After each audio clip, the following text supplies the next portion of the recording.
a little bit similar. Mine's similar. So they seem to have gone here and sort of just done all the hatches. I don't know how valuable they are. But what's nice about this, I'll show you an example now. What's nice about doing this, let me share my screen, turn this on. So what's nice about, I said that already, let's have it again. Okay, so this PNG PDF is in the messages, but it'll now be part of the course notes, and I'll put it into Learn as well under this lecturing slot. But it's essentially that. And also the other difficulty was the previous activity didn't ask you to make a hatches layer. So what you would do is then make a layer called hatches and then put all your hatches on that layer. For this level of exercise, you could create more layer hatches if your hatches got quite complex, but one would be fine for most cases. What the hell? Oh, this is not even an English version of CAD. Look at that. The screen from the interwebs. That's an example. But let me share my screen. Share. Go CAD. So I've already done this here. I'm going to undo all these things.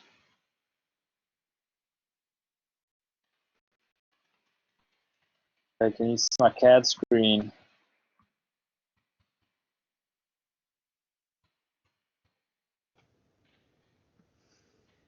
Okay, can you see CAD?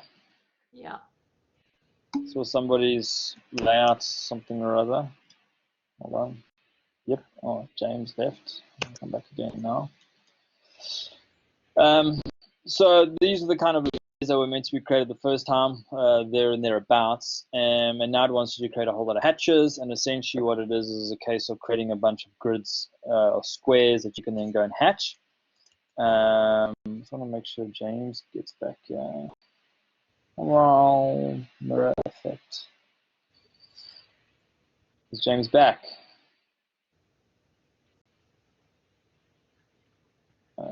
He's joining again. He's got some internet issues, interwebs. This has been recorded, so it's fine. So what it is really is you got to create a layer called hatch. So I would create a layer, click on new layer, call it hatch. How do you spell it? TCH. Okay. Hatch. I tend to make my hatch colors a gray. So normally what I'll do is I'll choose one of these colors down the bottom here. Because my colors 1 to 8 I normally set as black, but these colors will stay as gray. And so I choose a color like this one, that color 252, gray or dark gray or slightly lighter gray. Sometimes I go 252 just to make sure on some plotters and printers that 253 is too light. You don't really see it. 252 is decent. Michael, yes. Remind me just now to talk about gaps between lines. It's cool. Like the red circles. Red circles. Okay, we'll get there. Oh, when you're hatching, are you talking about gaps in the hatch and when did it hatch?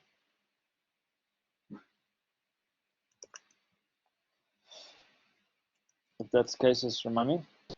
So I create a layer called hatch, make that my default layer, and I just do a couple of rectangles, like so.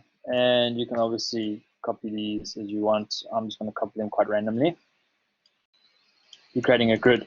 Now, in most cases, your hatching that you're doing initially is for walls and floor surfaces. You're not hatching a heck of a lot of stuff until you start doing details and furniture, cabinetry, and hatch your plywood and your chipboard and your steel and all those sorts of things. And so your hatching scale will probably change. So in this case, you're doing your hatching to try and fit a 1:50 or 1:100 plan. And we'll start with the basic one, probably do a wall. So we want to say hatch. It brings your hatch window, and you can go and choose what hatch you want. For a wall, we're usually using ANSI32, so I'd select ANSI32 and I'll click my hatch area. It's super dense, and the density here is because of my scale. Scale's only a 1. I normally jump to about a 100 to kind of get a feel for it. 100 doesn't look proper, so I'm going to try like a 500. That looks kind of cool, but I'm going to make it 1,000, and I'll tell you why now. So 1,000 looks quite cool, and I'm quite happy with that hatch. And next hatch I might want to do is maybe some floor tile pattern, NZ37, diagonal tiles. That one looks okay. Done. So I've got 2 hatches, and then I'd also then create a title underneath each of these, and it would be brick wall and the name of the hatch, so I know what it is. And I'd go and I'd copy that then to my next one, and I'd call this maybe tiled floor. So this could become a key in a presentation as well. NZ37. That would be a tiled floor NZ37. And then once I've got all these hatches, what's nice about them is in my template, I can apply them to my drawing quite quickly. By hitting hatch, instead of trying to remember what that setting was, I can click on the little eyedropper, pick up this hatch, and apply it to whatever elements I want to apply it to, and it will then hatch those elements like that. Obviously, if there's breaks in the line, I need to make sure that I'm clicking all the different areas. I can kind of hatch my whole wall. This is using this option, which is the pick points. Okay, I'll show you what happens now if the points aren't closed, which is what I think Michael was asking about. Done, and there's my hatch. It's all selected as one big item with a central origin point, which you can do various things with that I'll get to as well. So I realized though, now that I've done it, that this hatch looks a little bit big for my wall. But also this is why I do it in gray. So this wall was set as a nice thick color, and this drawing for some reason has lines on top of lines, yeah. So this layer, which is doors, is obviously incorrect. It should be on another layer called walls. So I've deleted the wrong one in this case. So what I can do is I can go say, okay, match this layer. I want that to be walls, walls. Okay, and if my walls have a nice thick layer, when I print it, I have a nice differentiate between my outside wall skin and my hatch. But this hatch pattern is so big that it's almost looking like it's not a double line gap. It's there. It looks like a single line. So what I'll do is I'll select the hatch, and I'll take it to a scale of 500, and that's looking a little bit better.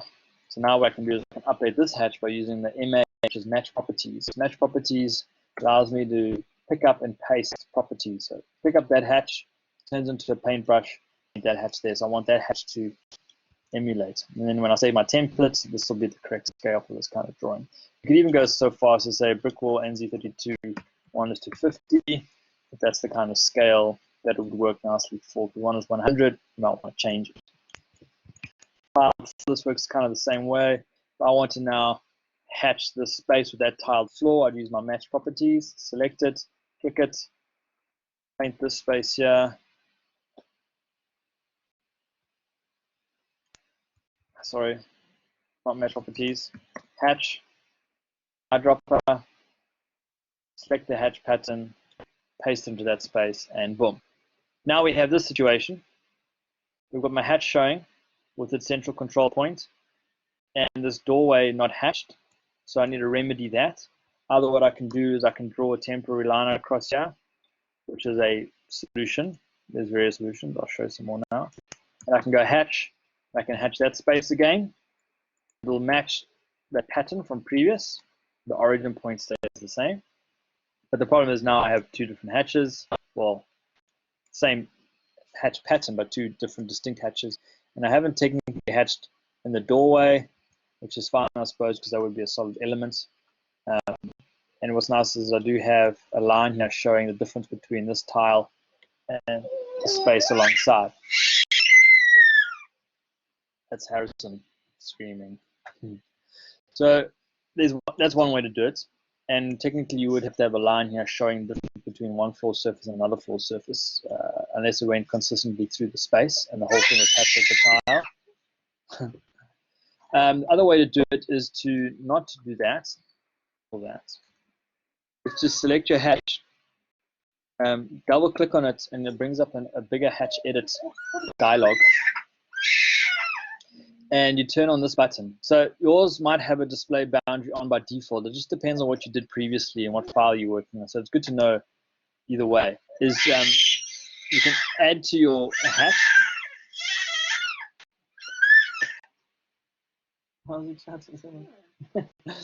That's why it's to display boundary objects. So click on display, turn that on, and now you can see I get a boundary around my hatch. It actually shows these grip handles, which are quite nice because you can now use these grip handles to change your hatch boundary. So this is obviously circle. Sorry, move the circle, not the display hatch boundaries. Okay.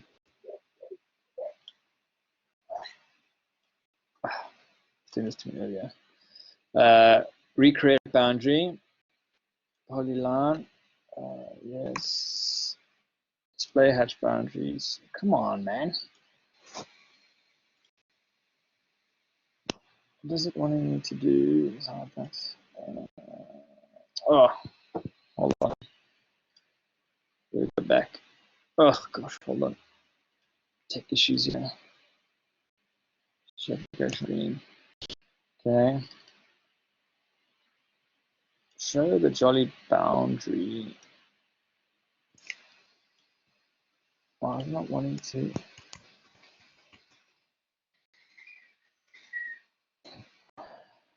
Harrison's still screaming in the background. Display boundary. Why is it not doing it?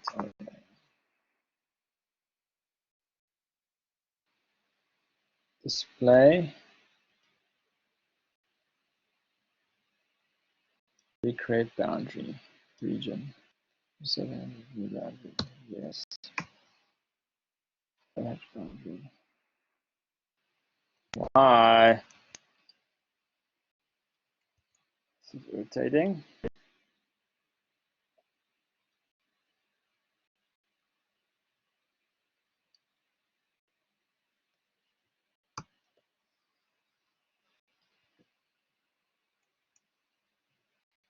Why won't it show me the boundary now? Just showing it to me earlier. Okay, let me find this. Oh. Recreate boundary. Yes.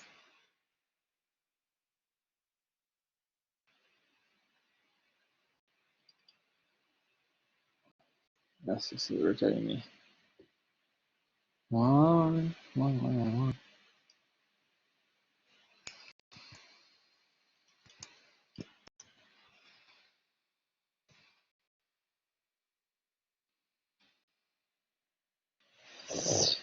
Add pick points. Associative. Create separate hatches. Draw some behind boundary. Yeah. Layer hatch. Origin. It's fine. 1937 background color. Okay, so why is it giving me?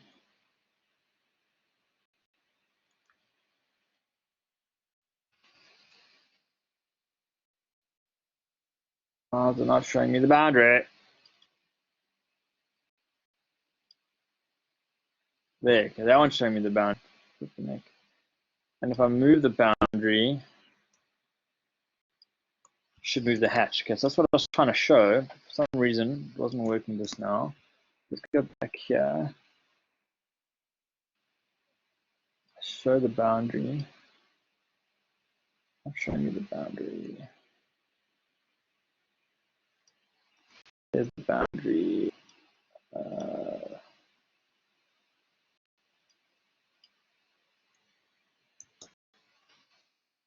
Why is it doing that? Why is the boundary never created a new boundary? There's the boundary there. Okay, I created too many boundaries. Sorry.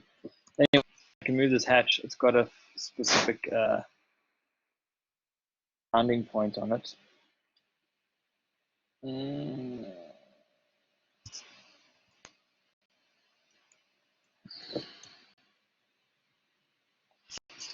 I'm showing you the boundaries though still.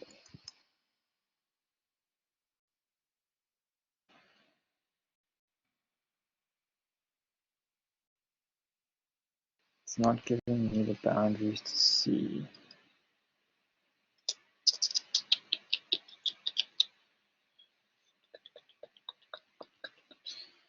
This is irritating at the moment.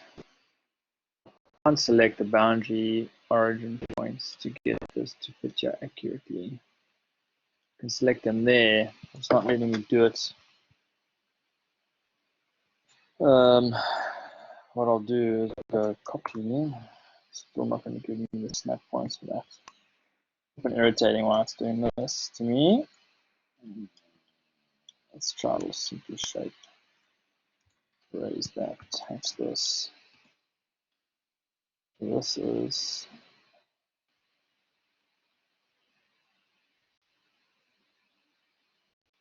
I'll create a done on say display boundary. There we go.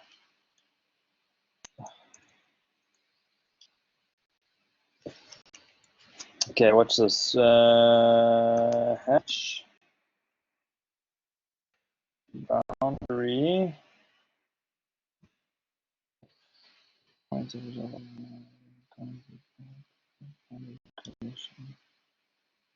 must be a boundary. Must be a setting. Hatch generate boundary. Hatch set boundary. What is this? Like hatch objects. There's a boundary. Cool. Why does it not have it on by default?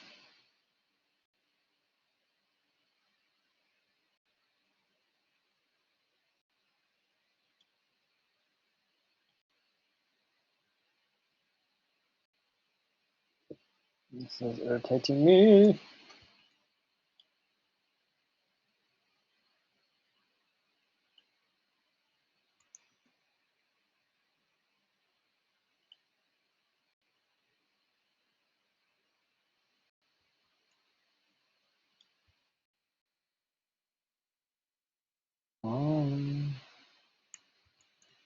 Okay, I'm going to do a little query here.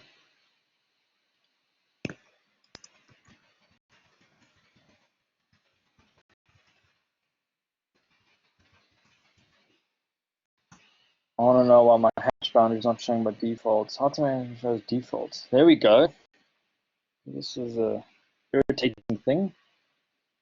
Follow along while I go through forums. Do this a lot. How to make hatch boundary shows default when selecting a hatch? Very good question. Thank you for submitting this to the forums. Start the hatch command, and then we're going to click the boundaries drop down. Click the drop down next to don't retain boundaries. Change it to retain boundaries polyline.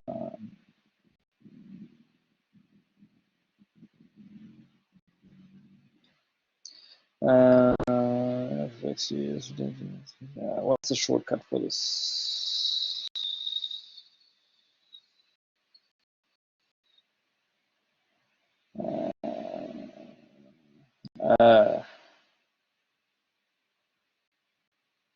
Turn off the associative option. Turn off the retain boundary option. So he's saying turn off associative, which is this. Ah, there we go. So okay, right, I know what's happened here. Anybody following still? What they're saying is that this hatch is following this particular geometry, so it doesn't need to have an independent boundary. So what it's saying is because it's associative, it'll follow the geometry wherever it goes, whereas this one's not. So it's got its own boundary and it can move independent of that particular boundary. Because this hatch was associative, it follows the geometry that was used to contain it initially. So if we turn associative off, what happens is the hatch now gets its own boundary, and you can move the hatch boundary independent of itself. So that's quite helpful. So it's got to do with the setting of the hatch, associative or not associative. Associative means it just associates with the geometry which was used to create it originally. If I now turn that on, associative, it doesn't know what to associate to because it's been removed from that association. It doesn't seem like I can turn it on again. So that was a way to divorce it from this geometry here, which is what is happening here, is that it's was associative. It should have fitted into that, but I've moved it and brought it back, so it's lost its it's lost its association.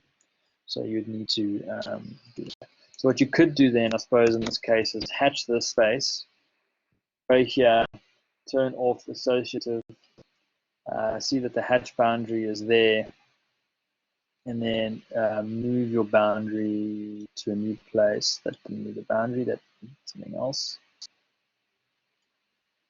Come on. There we go. Oh. Doors are a bad example. Doesn't like snapping to another point. So it's a little bit messy. Less messy is to create this line first. Then go hatch. Then go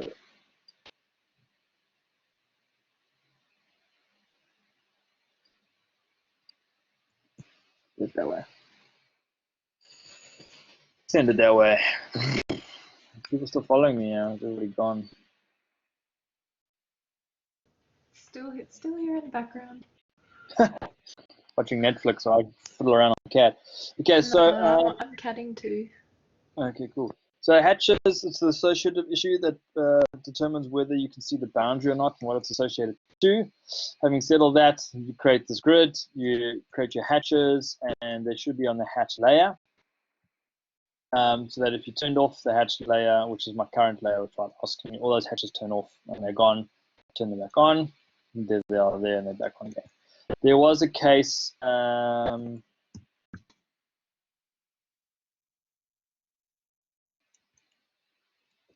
think what Michael was asking is if I wanted to hatch this, get this issue. Basically what it's saying is CAD has a tolerance that it allows a gap to be to hatch something. But if something's physically broken, like this might be smaller than that. It won't allow you to do it. So a closed boundary cannot be determined. And sometimes that's infuriating. In this case, it shows you exactly what's wrong. So you can go there and you can find out what the case is. Sometimes it's a little bit more difficult to determine. What I would do is I'd fill it up. In this case, I'd make a radius of 0, which it already is. And I would fill it this corner, then close it. The red will stay there till you regenerate, which is REA, or it will stay there until you hatch this space. So now I can hatch. So that red circle hatching thing is because there's a boundary that hasn't been created. Sometimes what happens is a line in a shape sometimes happens like this, where this item here is sometimes moved in a Z direction. I want to Z direction. How do I move this? I want to give this point a Z value.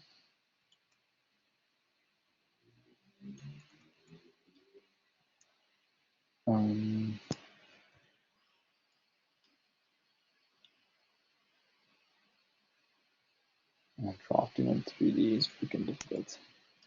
I'm going to do polygon.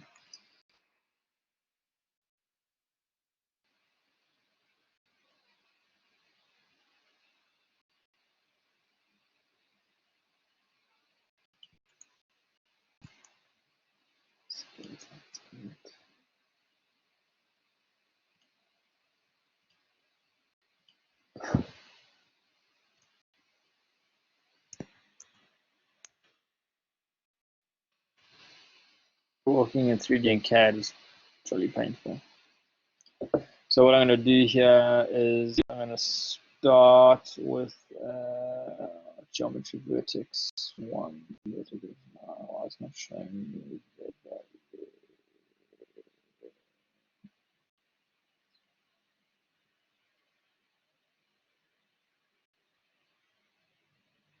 value. I'm not bothered with this.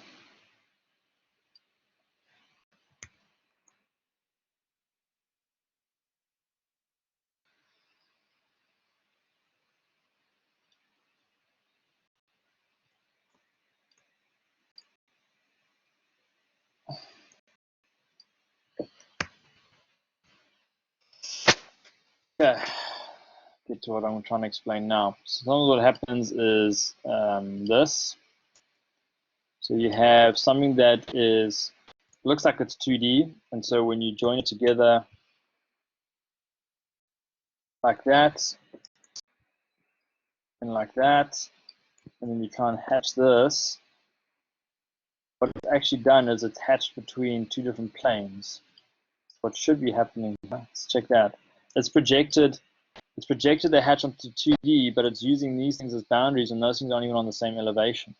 So those things are on a different Z value to the things below. So the hatching is trying to associate with 2D presentation on this. So sometimes what happens is it won't hatch because of this elevation change, and sometimes it's got to do with when you get surveyor's drawings and stuff, and surveyor's drawings are 3D aware, so they are plotting contours and stuff. So this drawing is kind of inaccurate because that hatch shouldn't really be allowed to connect between 3D objects. You should be creating a net or a mesh thing. So that also gives you the red circles. Yes, it's not. Yeah, if there's a break, once you've got a hatch in a shape, you can break it, and it will stay there because it's obviously got a associated boundary to it. You can delete the shape completely, and the hatch will stay. A hatch really is just a kind of CAD drawing with a way of filling a space with a pattern of something. It's kind of hatches. So yeah, create a layer, create your different things, and then you would create different hatches, etc., etc. Alrighty, project. It's a bad example. So what I'm going to do is go.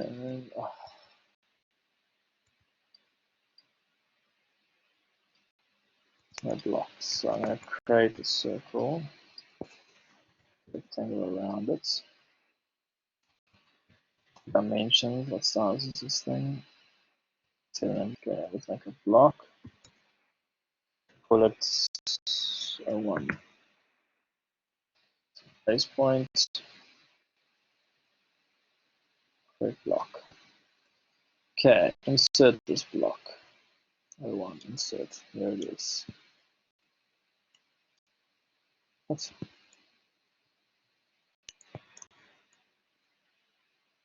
How's it scaling us so much? What is going on here? There's something funky going on.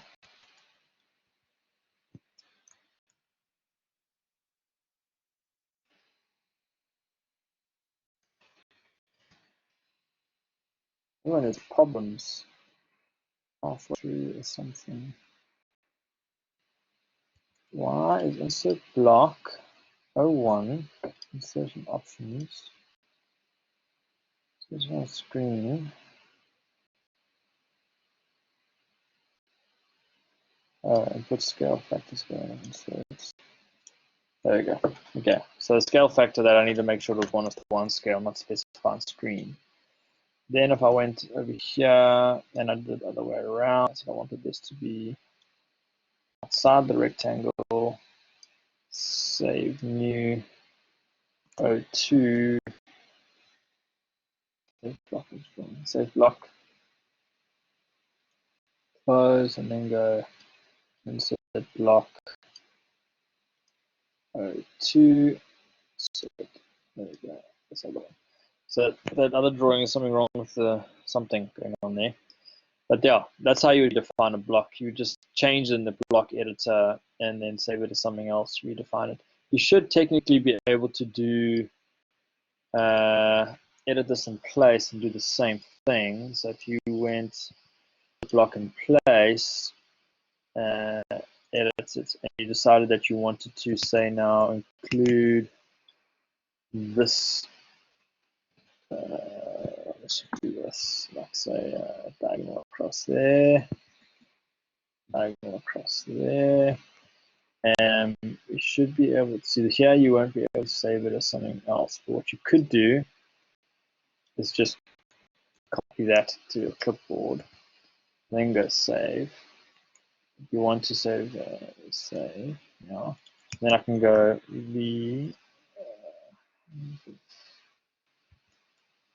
that can work.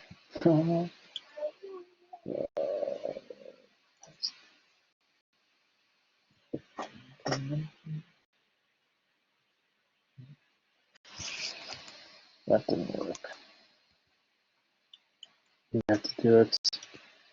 Trying to find a way to hack I can this. just use that first way. I'm happy with that. Yeah, the first way it would work. The other way to do it is like this. So you would do that, and then you would say this, remove that from the working set, and then you save your changes, save. That's a block.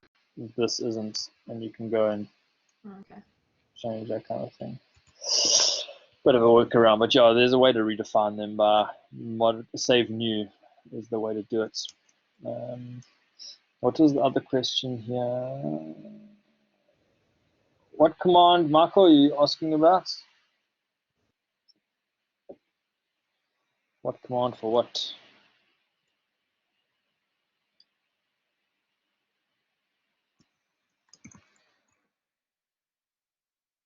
There.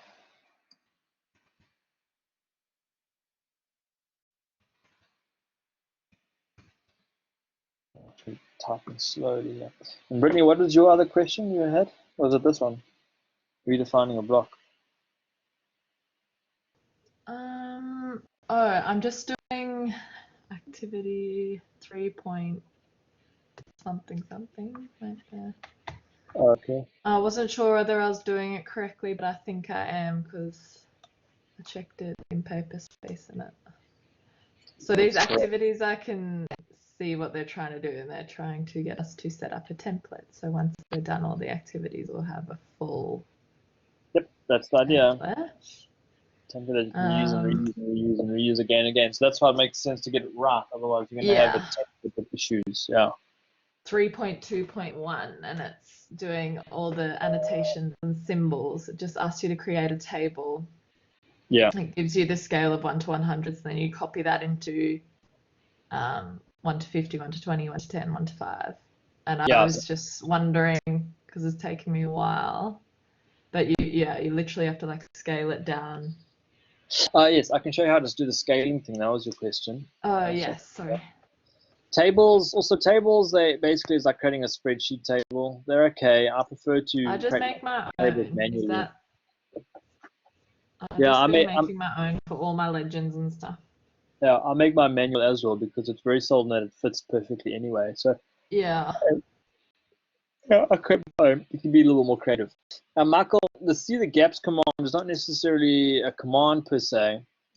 What it is though is a situation where the rectangle has a slightly open end. So I'm using the BR command, which is break. What it does is just breaks these things apart.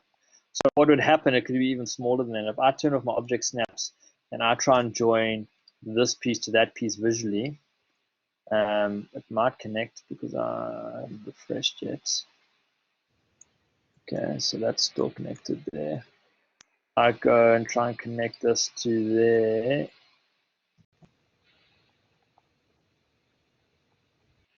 What I'm going to do is extend that and then try and connect this so it's not on there. I'll try and connect these together. Let's see, the gap might be small enough, but essentially the hatch editor only picks up a gap of a certain size, so that gap is small enough, so it allowed it to work, even though there's probably a gap in these lines here.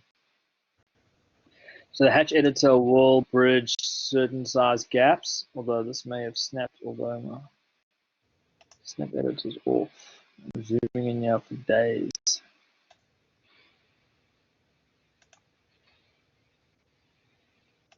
Got to the end of my zoom and it looks like this thing is pretty much, yeah. How's that for a terrible example? Actually still snap this silly thing. I want to try and do is stop this connecting.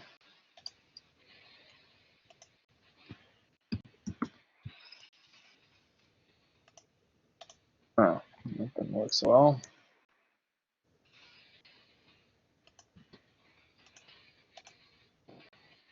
Okay, and then try and connect this. Why is this snapping? Amazingly enough.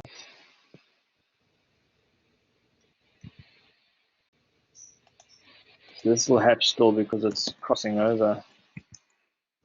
This is over, crossing over the road. John Edwards. So it shouldn't.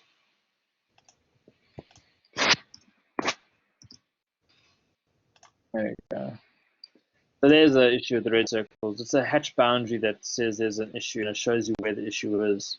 So it would be a case of connecting these back together and then going hatch and being able to hatch that space. So that's what the red circles are. It's not a command, so to speak. It's basically when you're trying to hatch and the hatches won't close because there's an opening. And then the scaling thing. For the scaling thing, I wonder what's best represented. If I have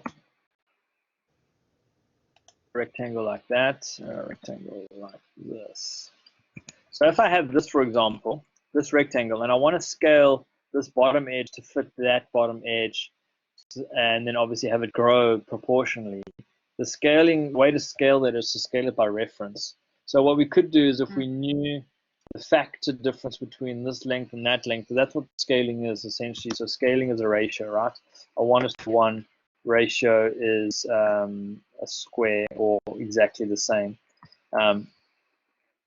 Super small text. Let me just increase the size of that quickly. To 1:1, okay. So scaling is really a ratio. So if we knew the distance, say, of this edge here, this line there is 175, and this is 1520. That ratio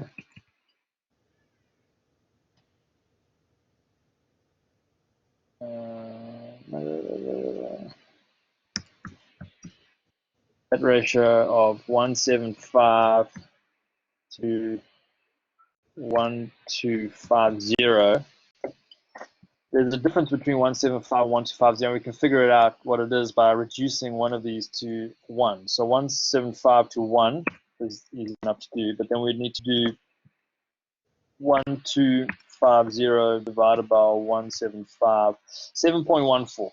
So 7.14 is the ratio here, 7.14. But it's not exact.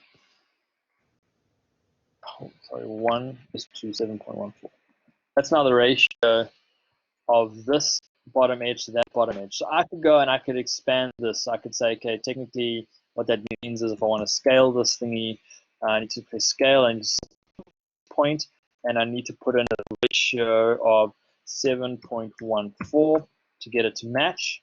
And I can go C and I can move this thing to there, and I could probably get a pretty good fit. Nope, it's not right because all the decimal points afterwards I'd need to enter to get that to be exactly right because it's a ratio. So it's difficult to do it like that. This is just theory. That's why it's long-winded. Essentially, that's what scaling is comparing the ratio of something else to the ratio of this thing. The easiest way to do that, though, is to use physical geometry to scale something. So what I'd do is I'd select that, I'd move it onto that corner, select it, then I'd hit scale. Sorry, select it, then I'd hit scale. I'd select a base point. Then instead of using a factor, because I don't know what that factor is, and I'm not going to try and do it manually, because what tends to happen is CAD... Yeah. I'm not going to be able to do it because working in small space like this, it always wants to get really big and never really small, which is a question Michael had as well. So I don't use visual scaling. What I'll do is at the bottom here, it gives me an option, copy or reference. I'm going to hit R, spacebar for reference. They don't ask me for reference length. So I'm going to say I want this length reference to be that length. And so you can see my things already scaling in real time. I want it to be that length. And then it will scale it perfectly. Yeah. And it's using reference. It's using the scale of something you know. So if you know you want it to be like 600 mil, you just type in 600 and then enter and it'll go. Yeah. So that's the other thing is as well. So if you said, okay, I know I want that to be, okay, what is this distance roughly? I know I want it to be, or this is 1520, for example. I could say it's the same sort of thing. Scale that. I want, again, reference. I want this to be 1520. You could do the same thing, and it would be like that as well. Perfect. Okay, that's exactly. That's how you would scale something if you brought something in from a PDF drawing and it had physical dimensions on it, and you would scale it maybe using a physical number as opposed to trying to match it visually. You could do it that way. At SketchUp, you would take it into a new window and you would use the measure tool and you would your new value, relative value. But that's how scaling essentially works now. So that was scaling and blocks and stuff. Cool. What was the first? The first one was hatches. So hash out to channel scaling. So yeah, cool. Any other questions? I think that's it for me. Can I just quickly maybe just share my screen to show that I'm doing this correctly, this activity?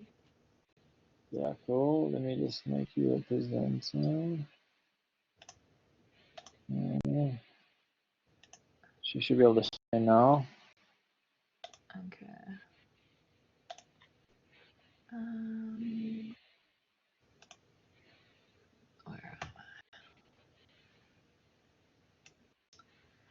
am I? Button. Oh yeah, no.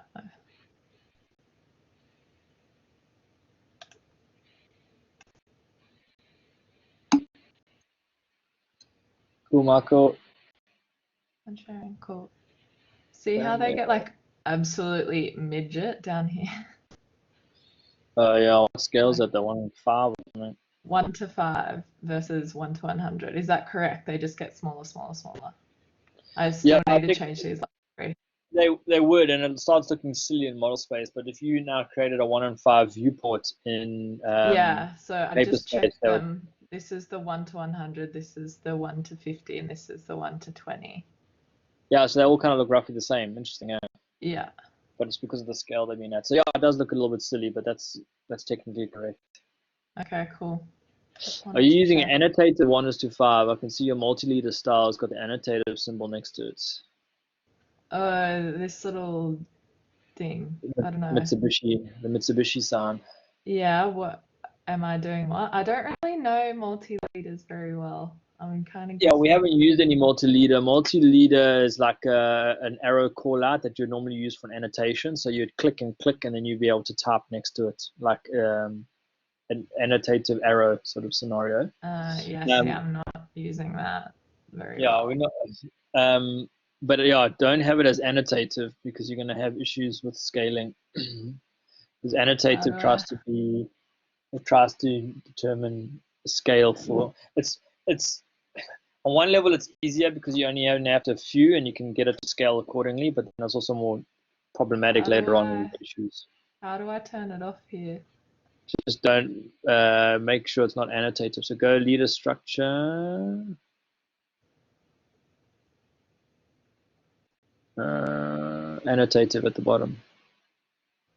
Okay. So you'd have it as an absolute scale. So you then physically have it as a set scale or whatever you want it to be. So you'd be controlling it intrinsically. 1 to 5, 1 to 10, whatever it is. Do I have to change? In the scale viewport. factor of 1. So this, what you're saying is your scale factor is 1 because you want it to be whatever you've actually made it to be. The text height is 100 or 200 or whatever it is. Yeah. Okay. Cool. Okay. I can turn those all off then.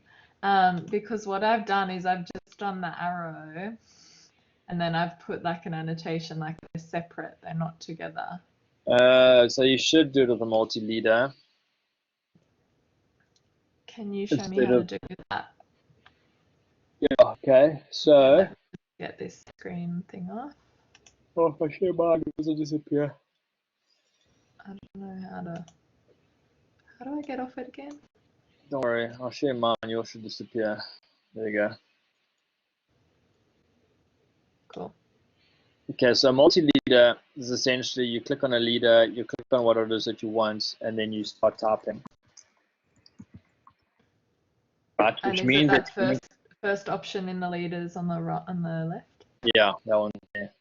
This one is that's to deal with what you did there, like format multi-leader. So multi-leader style manager or format multi-leader style, same sort of scenario. Yeah. So obviously this one is the default, and you can see the structure of it. So you would create again these for different. And funny enough, this arrowhead here is determined by, for some reason it's here in, I think it's for circles actually, for in dimension style, and I think it's in. it is here, because it's there also for, this closed field is for here. But funny enough, architectural tech changes everything, and then the leader style, I don't know really in what situation it applies here anymore. It's a bit of a weird one that it's still there, but it's under multi-leader style as well. If you go standard and you set, it's the same sort of thing. You're setting up everything to be, you can make them a spline. I quite like a spline, a curvy sort of thing. I got into trouble once. One of the first companies I worked for, I made all these multi-leader splines, and it looked like a sort of like a Medusa kind of image later on, because I had all these annotations around the plan with all these squiggly wiggly splines everywhere.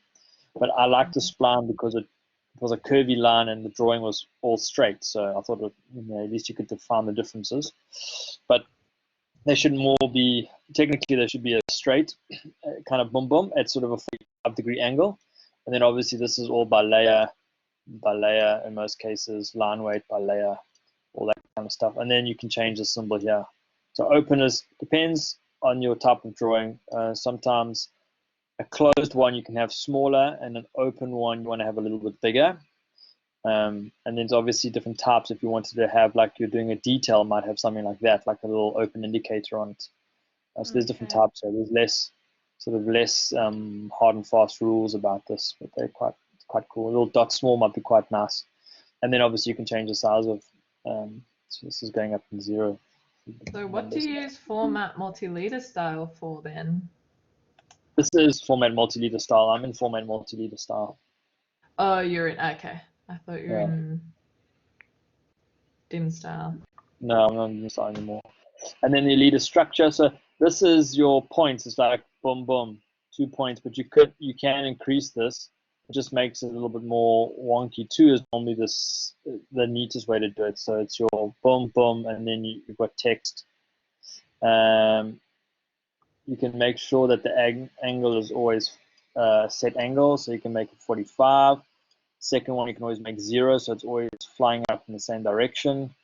This you can change as well, so you can make that a little bit longer, etc. And then annotate, I don't leave that off, so I would do that. So close, so you can see how this has changed now. This should be,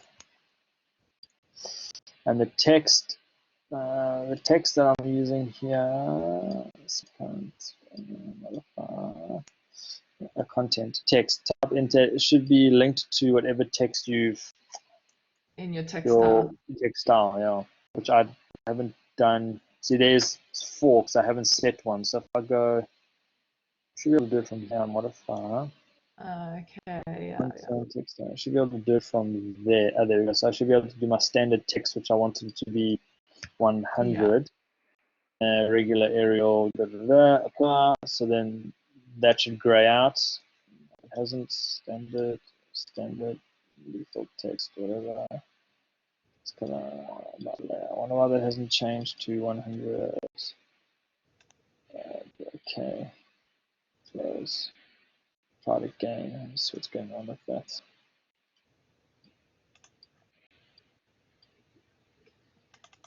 Standard format, text style. Standard is 100 text type. Let's create a new one.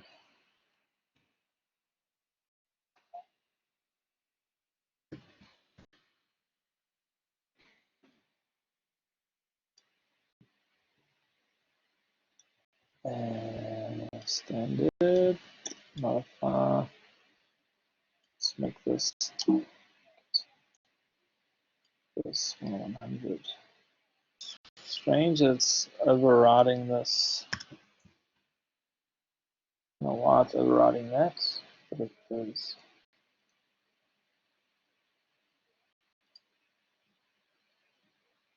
We don't want default text. Okay.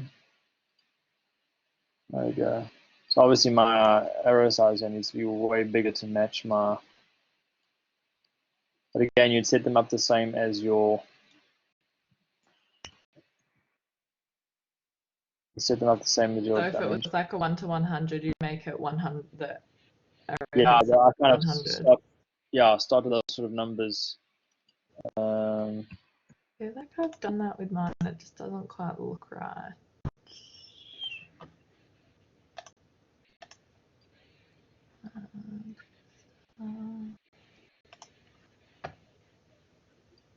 Now what's nice, so if I've set it to 45, check I can't go any other angle. It has to be 45. Yeah. And then when you're drawing, normally what you'd set up as well, you set up a nice little like vertical construction line. And then when you come and add your leaders in, you know that you're stopping at that point each time. So you're going to be like about there, at an intersection, Yeah. whatever the case is, and then you can start your typing. And you can also set, if you set it as 2 points, you can increase this distance. So if you went and modified it now to be, I think that's 3 segments. That's a bit of dirt. And you do boom, boom, boom. There we go. So you create extra little bit of line there. Yes. Joe, that's the correct way to do it. Okay, cool. Thank you. Set distance. I've got it fixed now. Or you can set that distance actually. That'd be quite cool. And set like 1,000 from 500. Where's the break? Break size.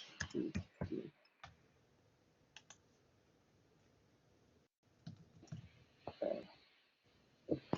There we go. That kind of thing. Cool. Thank you.